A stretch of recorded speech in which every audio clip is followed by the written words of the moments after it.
The latest news. For the past few weeks, Russia has been deploying military forces into strategic positions on Ukraine's borders. However, there is another, virtual dimension to the escalating conflict: cyber attacks on the Ukrainian government and business websites and services. Attacks on Ukraine's information systems are part of a type of hybrid warfare that Russia's been fine-tuning for the past couple of decades, but is now far more sophisticated. Cyber espionage and information warfare have become an intrinsic part of recent conflicts, and happen on a regular basis between conflicting powers.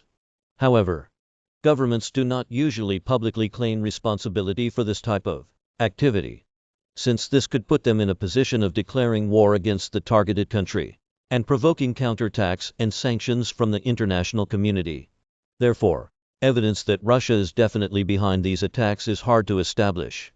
Cyber attacks are often attributed to hacker groups with nationalist motivations, who justify their political agendas without explicitly verifying any state backing.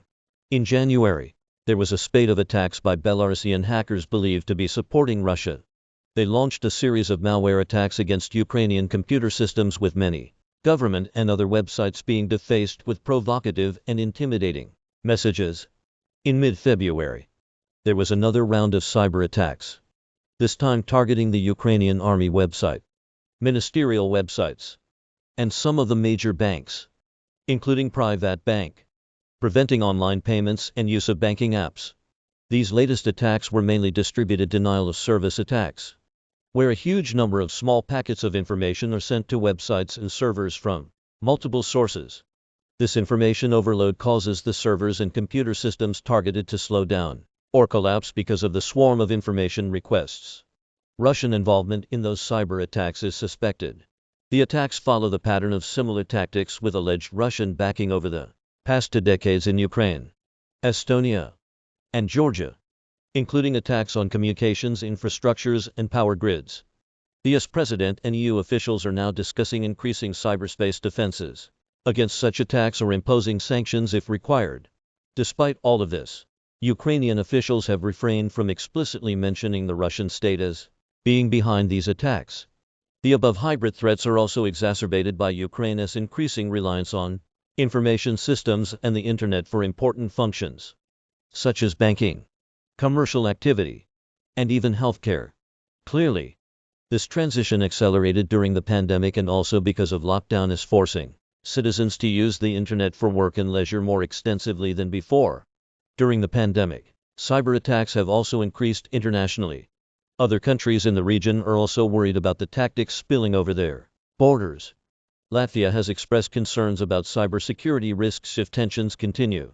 The current conflict could also have much wider cybersecurity implications, with concerns raised about potential attacks on its targets should military escalation bring interventions from Ukraine's Western allies against Russia. After all, it is only a few years since the NotPetya cyber attack against Ukrainian infrastructural systems extended beyond the Ukrainian borders and caused extensive disruption to the information systems of international organizations with significant financial impact. And recently, Microsoft sounded the alarm after its security team discovered destructive covert malware on Ukrainian government systems. The level of cyber attacks in Ukraine suggests they are an inevitable part of future political and national conflicts and potentially could have a far-reaching influence on people's lives. For example, the impact on the already overstretched NAS, and consequently to all of us, would be insurmountable if, on top of dealing with the pandemic, its systems were hit by some major computer virus, initially developed to destabilize Ukrainian information systems.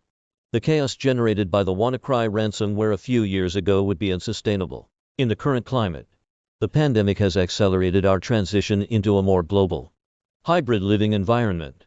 And with this shift, cyber warfare causes even more widespread problems than a few years ago. To paraphrase a quote attributed to sci-fi author William Gibson, "The future is already here, and it is becoming even more evenly distributed for better or worse." Article by Vasilios Karagianopoulos, reader in Cybercrime and Cybersecurity, University of Portsmouth. This article is republished from The Conversation under a Creative Commons license. Read the original article.